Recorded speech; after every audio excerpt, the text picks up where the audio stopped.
بسم اللہ الرحمن الرحیم۔ قوت حافظہ کو مضبوط کرنے والا درود شریف۔ اگر کسی شخص کو نسیان یعنی بھول جانے کی بیماری ہو تو وہ مغرب اور عشاء کے درمیان اس درود پاک کو کثرت سے پڑھے، انشاءاللہ عز و جل حافظہ قوی ہو جائے گا۔ وہ درود شریف کون سا ہے؟ آئیے سنیے۔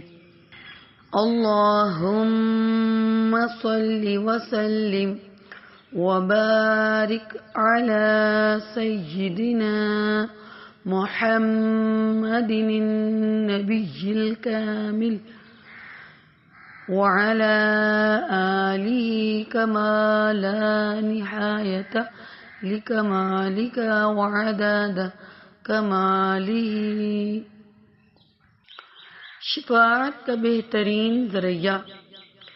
شافع امم رحمت عالم صلی اللہ علیہ وسلم نے ارشاد فرمایا، جو شخص درود پاک یوں پڑھے اس کے لیے میری شفاعت واجب ہو جاتی ہے۔ اللہم صلی علی محمد وانزلہ مقعد المقرب عندک یوم القیامہ۔